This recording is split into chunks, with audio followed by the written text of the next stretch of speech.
দেশৰ প্ৰধানমন্ত্ৰীয়ে দলং মুকলি কৰি গ'ল ৰাইজৰ বাবে। পাছত ৰাইজক বুঢ়া আঙুলি দেখুৱাই নিশা দলং দখল কৰিলে ধনী দুলালীয়ে।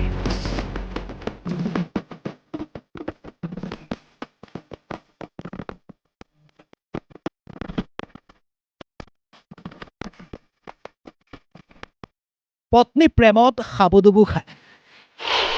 দলং ভেটি নিশা মহানগৰত জন্মদিন পাতি উৎপাত। মেলিলে ৰেড কাৰ্পেট, আঁৰিলে বেলুন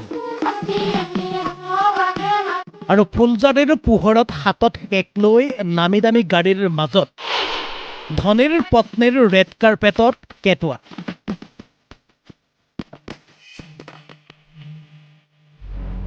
বহুতে ক'ব বিচাৰে আইন কানুন কেৱল দুখীয়া দৰিদ্ৰৰ বাবে।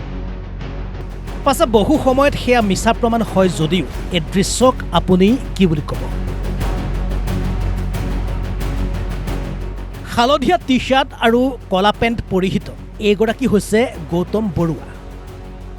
পেছাত এগৰাকী ব্যৱসায়ী, মানে ক'ব পাৰি বেংকৰ খাতাত কোটিৰ ঘৰত ধন জমা থাকে। এক কথাত ধনী ব্যক্তি গৌতম বৰুৱা। হয়তো ধনৰ অভাৱ নাই গৌতমৰ। পাছে ধনৰ অভাৱ নাথাকিলেও দেওবাৰে নিশা জ্ঞানৰহে অভাৱ ঘটিল গৌতম বৰুৱাৰ।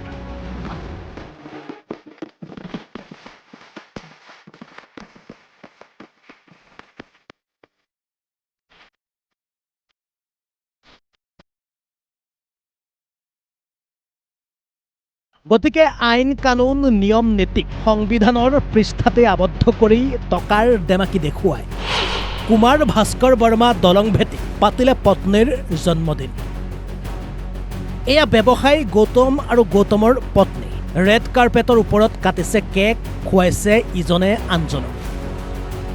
পৰিৱেশ শুৱনি কৰি পাছফালে সজাই ৰাখিছে বিলাসী গাড়ী ডিফেণ্ডাৰ। ৰাস্তা ভেটি কাষে পাজৰে বহু বিলাসী বাহন। তাৰ মাজতে এইবাৰ ফুলৰ থোপা আৰু এহাতে কেক ধৰে ৰেড কাৰ্পেটত পত্নীৰ কেটুৱা। একেবাৰে ইলাহী কাৰবাৰ, হিন্দী চিনেমাৰ দৰে দৃশ্য। যেন দলংখন আৰু ৰাস্তাটো তেওঁলোকৰ পৈতৃক সম্পত্তি। আৰু গৌতম বৰুৱা আৰু পত্নীৰ এই জন্মদিনৰ দৃশ্য এতিয়া ভাইৰেল হৈ পৰিছে ৰাজ্যজুৰি।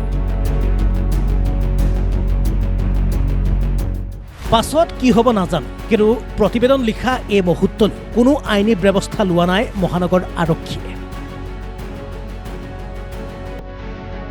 Bureau' report, Assam live 24।